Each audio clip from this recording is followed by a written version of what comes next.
You know anyone like that thinks, well, I can't do an online business because I don't know anyone, or I'm not an expert, or I'm too shy, I don't want to sell. If you've ever thought those things about yourself or other people that should do an online business, like you totally think that they should, let's quick get into this, because this might be able to help you make a decision faster to start doing something that you've been holding off on just because you keep putting those limiting beliefs on yourself, the self-limiting beliefs of what goes on in your head, why people don't go for their dreams, why don't they pursue their dreams, what are the big obstacles and reasons that people kind of put on themselves. And then really just thinking about your mindset. Your mindset is everything when it comes to you moving forward and having success. So I want to get into this just a little bit, talk to you about it so that you can think, wow, I didn't even look at it that way. Because a lot of the times when we're looking at something at face value, and obviously social media is totally face value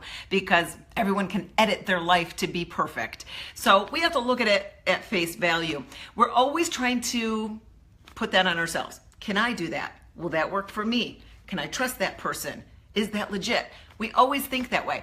And so that's why I just want to go into these just a little bit to give you an idea of what you could think about, of how you might be able to turn yourself around and really make some big changes. So my name's Christine, and I've been a fitness professional for 26 years, teaching group fitness as well as training at conferences, master trainer, and training many of the top fitness professionals that you may even follow yourself. And additionally though, I am an entrepreneur. So I am a coach with Team Beachbody, and I help entrepreneurs to be able to develop and grow that business. And all too many times people are struggling with their own self-limiting beliefs as to why they can or can't do something. And that's relative to your own journey in your fitness, in your professional career and growth, and even taking charge of doing something that you've never done before, but you just think that you won't be successful at it, so you're not even going to try it. And put a label on whatever that is, and let's go into that. If you're any of these things, shy, awkward, some of the time, sometimes people will think, well, I am so awkward. If I shared this with people, if I put myself out there to market this, then people are going to really see the train wreck that I am, or they're going to really see the reality. I actually saw someone post about that where they said that they don't like the way that they look when they're working out as to why they wouldn't pursue their dreams.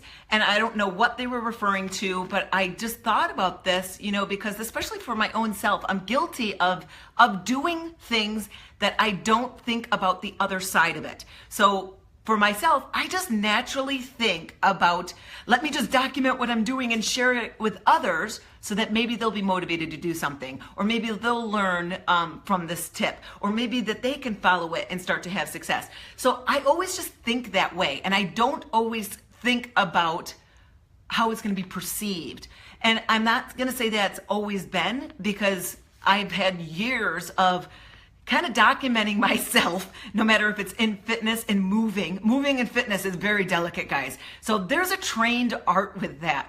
But all those people that you follow where they look amazing on their fitness videos and they're moving and you never see things get out of place or jiggle or any of that stuff, it's a trained art. The first videos I probably were very, very bad, but it's all down to positioning, angling, lighting, all of that stuff. So never really judge any of that as being that person is perfect. They probably just have perfectly learned the skills on how to set it up so that it looks good. And I know for my own self, because I will do 3 different takes from 3 different angles of the same push-up exercise, because then I'll use the best out of the 3. So do you get what I'm saying? It's usually never a one-shot wonder. For everything everyone's ever capturing, it's usually never a one-shot wonder. Those are the things you have to always consider, that when, for instance, if she's limiting herself from pursuing her dreams because she doesn't like the way that she looks when she works out, and she also doesn't want to put it public, you don't have to. And this is the reason why I was saying, well, I didn't think about that on the other side, because I've just been doing it for so long. I don't think about it anymore, that I don't think that there would be question or judgment about it, because I've just been doing it for so long. Then I also thought, ooh, people who are following me might think that if they wanted to be a coach with the Team Beachbody, that they have to film themselves in doing their workouts and put it online. Do you? No. There are no rules like, all right, so you're going to sign up as a coach? All right, so you're gonna drink Shakeology and take a selfie with that too, right? No, don't do that.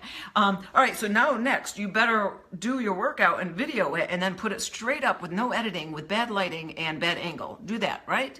No, there's none of that. You don't have to do any of that. So those are some things, you know what? I just don't think about it a lot of the times because I've just been doing it for so long, I just don't think about it. And that's where perception sometimes is misleading to people. If you've ever thought that, well, I can't possibly, no one's going to connect with me. I'm not an expert. I'm so shy. I'm awkward. I'm a train wreck. They're going to see the reality of this mess. If you've ever thought of that, that's actually going to work to your advantage.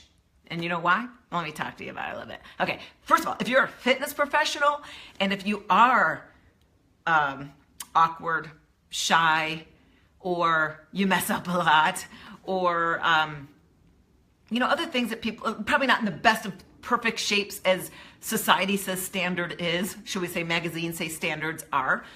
If you're like a fitness professional, that you are actually going to be more approachable and more people are going to want to talk to you, do more business with you because you are awkward, a little goofy, you screw up sometimes, you're not ripped up like a bodybuilding show ready to go.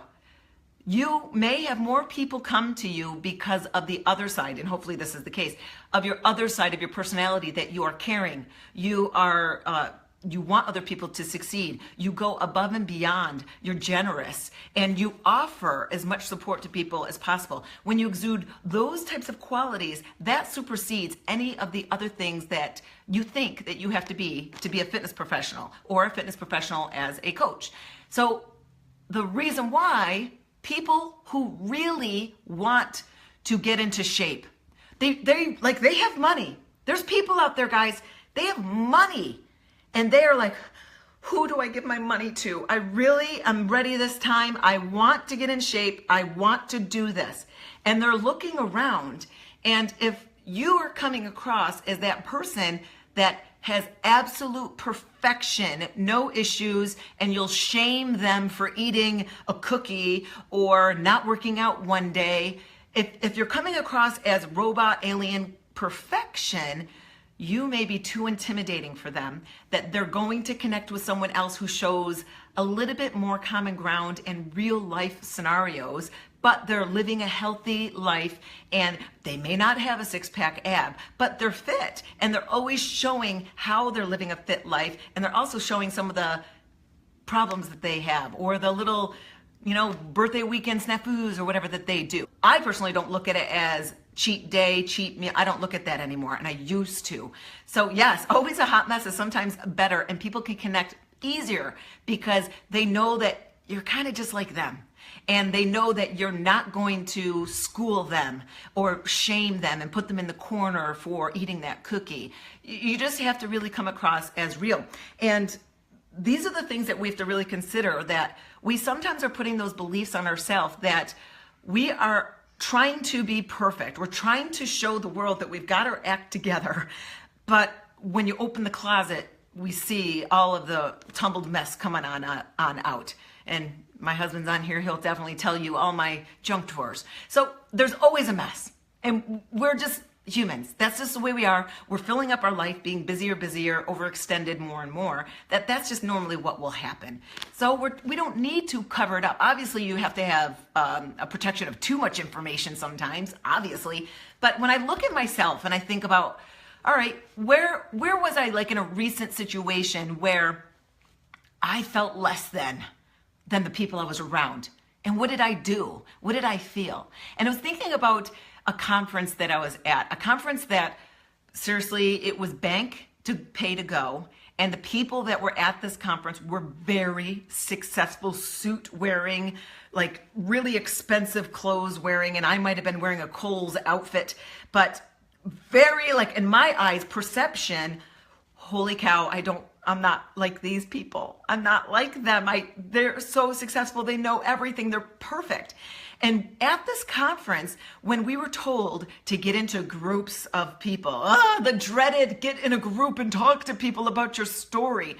So when we were told to be in a group and talk with and workshop and talk with the other people in the group, You know how scary that is. So I know for my own self that I'm scanning the room quickly to figure out, oh my gosh, who am I going to choose to be in a group where I'm not going to look like the doofus of the group. Like I shouldn't be here and that they'll kick me out the door because I have no idea what's going on. Like that's what's going on in my head when I'm in a room like that I have to think, who's more like me? Who looks like they're thinking the same thoughts like I am?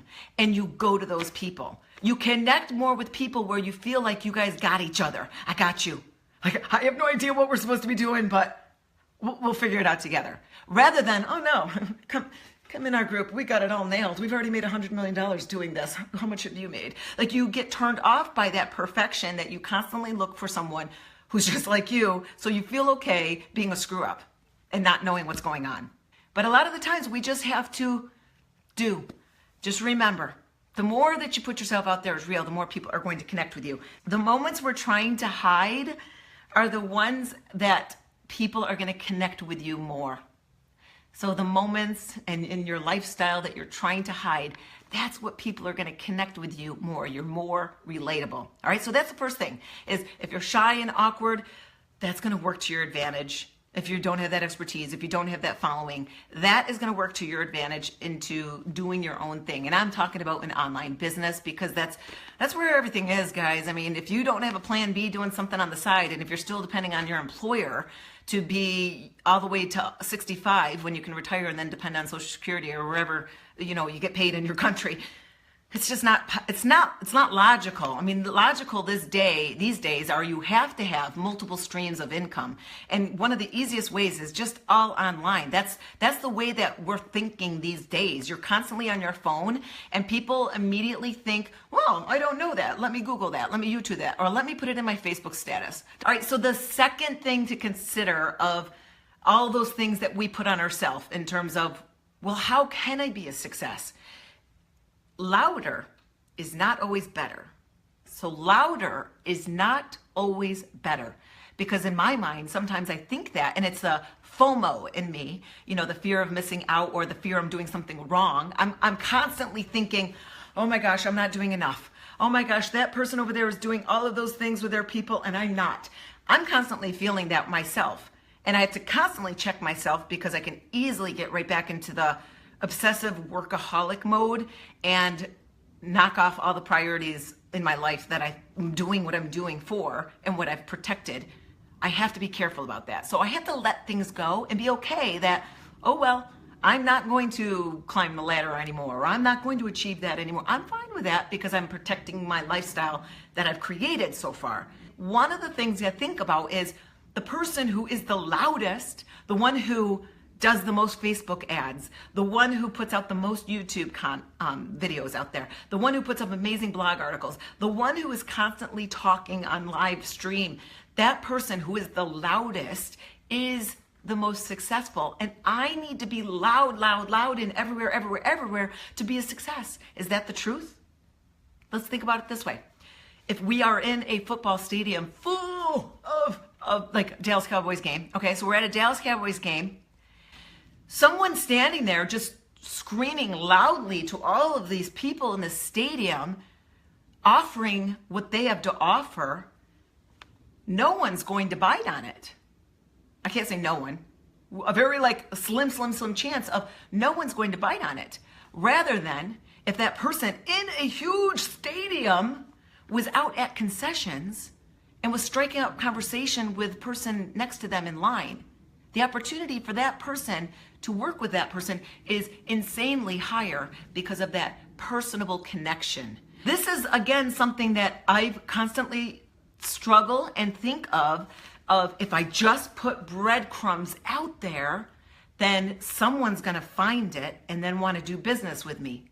So much so that when I first moved here to Dallas, Texas from New York, I moved into a neighborhood where I'm like, I'm just going to put all these breadcrumbs out here. I know no one, but I printed up all these flyer brochures and I walked around in the middle of the night in pouring rain and put them in the sides of their mailboxes so that they would all know who just moved into the neighborhood and want to do business with me. And when I lived in Rochester, I remember taking out an ad in one of those coupon clipper magazines, that go around. I put out an ad about Shakeology in that, and it was about $300 to do this ad. And this clipper magazine went out to 30,000 homes. So this clipper magazine was going to 30,000 homes. I thought I was going to be rolling in it. Like everybody's going to be addicted to Shakeology after that point. That $300 that I spent that went to 30,000 homes gave me $0. No customers and $0 because I'm casting a wide net talking to no one. But you're going to have greater success when you narrow down who you're talking to people who are like you, especially when you're trying to grow your business in the beginning. And as a coach, that's really what you really should be doing. I'll tell you a big mistake is as a new entrepreneur, especially as a new coach with Team Beachbody, coming on and wanting to avoid the people that you know in your life because you don't want them to judge you for something that you got into. So you'll think that if you just start posting motivational things on Facebook, people are going to start to come to you in droves. That's not the case. You really got a 3-month to 6-month turnaround time before your amazing content that you've been consistent with on Facebook finally turns around where people are like, oh no, you are a good person. I think I do want to work with you. But the legitimacy of it, the beginning of your business, is really the people you already know in your real life. It really, really, really is. The foundation of your team and your sales, they're all the people you already know in your real life. And yep, it could be your family. And yep, it could be your friends. And it could be your high school friends. And it could be your college. It could be your first job that you had working at the restaurant. It could be the grocery store people that you talk to all the time. It's the physical people in your world that you already have a common ground with, a connectivity with, and that they know you and like you. That is the beginning of your business. So when you find other people who are just like you, your niche market, that's what it's called, that's who is going to trust you more and want to work with you more. That's the concession stands. And the louder better is the Cowboy Stadium screaming out to everyone to all buy from me, or that coupon clipper magazine. It doesn't work that way. When you are working with people that you have a lot in common, you have that connection where they feel, like they feel like a bit of relief that you are human, that you may just be like them, or you were just like them, but you've at least now have some level of success forward that you can help them get that motion forward too. So it's not that were a mess and now you're perfect. I think in life, we're levels of destruction throughout all of our ventures. It's the same thing, and I have to talk about this because I am a little bit of messiness, is my closet. I have a girl that comes to my house every 2 weeks, and she puts all my laundry away. My husband does all the laundry. He will not trust anyone to do the laundry. He just does it all himself. So my husband washes and folds all of our laundry, and he puts in my closet the laundry basket of all the folded clothes. You would think it'd be super easy for me to just walk in there and be like, oh, thank you, husband, and put all my stuff away neatly. No, I don't. I'm always frantically running in there going, where's that tank top? And I'm flipping through all of the basket, and all the clothes now are all over the floor. That's just always what happens. So I have a girl that comes every 2 weeks who cleans up my mess. Every 2 weeks she comes in to clean up that is legit her job, to clean up after me. I send her a voice note every 2 weeks on my way to the gym, because that's when she's coming in, when I'm going off to the gym. And I tell her, okay, here's what it is. So all the stuff normal in the closet. And then my junk drawer in the kitchen, well, that's all a mess again.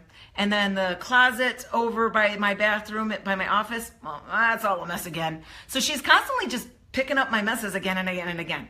And that's kind of the way your life will always go. You'll be in some sort of a mess, but we figure things out, we move through it. And you kind of get in different messes. You're always in a different mess and figuring things out to get through it. And when you can share that with other people, that's going to connect people deeper with you. So how do you connect faster with them? Well, first of all, you got to be real. You have to be real. You can't be overly guarded. Now, again, there's a delicate balance between too much information and being real. That's the first thing. The other step on how can you connect more and have more business, how can you have more business? Share solutions. Openly share solutions. So how did you get out of that mess? How did I get out of the mess of constantly having a billion laundry baskets in my closet that I would never put away, and my closet literally would become like mounds of clothes? I'd have to walk all on. My solution was finding someone who could come in every 2 weeks to clean that up and just fix my mess again. So you first have to be real. The second thing is you have to share solutions, whether it's a solution in your life that you've experienced or fixed or gone through, or something that you've just learned and that you're working on. So those are some things to consider. And the third thing is to really just show that you do care about their success. So whomever you're working with, whether, if I'm working with someone that's a coach and they're really trying to get this business started and they're super busy, I want every coach that signs up with me to be an insane success. I'm so excited when they, first of all, connected with me that they want to marry me. Like, we're gonna get married in business. I'm excited about that. And then I'm excited when they share with me what they want to do and how they want to change their life and how they want to change other people's lives. I'm excited about that. And I'm sad when they never jump. They never even do step one. They never even set up their website with a picture on it. And the websites are even done for them. They never even sent me a text message saying, okay, I'm in the training group. Like, that stuff I'm sad about. I can't make someone do it, but I want everyone to succeed. And I'm going to arm you and give you tools and equip you to be as successful as possible. But realistically, we all know that what you're doing, like the tools and the systems and the templates and the magical scripts, all those things aren't going to make you a success. What makes you a success is just moving forward one chunk at a time. Honestly, you can be all of those things I talked about, shy, awkward, and be an insane success, because it's not about being louder. It's really being about strategic with who are you talking to and really showing your real self and showing that you care and helping them to achieve that success. That is going to be your key to making that change for yourself. But if you yourself are not a Beachbody coach and you really want to get more invested in a health and fitness online business, another stream of income, a plan B, your side hustle that you can do that either makes you feel great, or if you're looking at it as, well, I think I want to do that forever and I wish I could quit my job, then make sure you go to thecoachedge.com, thecoachedge.com. Thank you all. Appreciate you all. Feel free to click share now so that other people can see all things are possible. Thanks.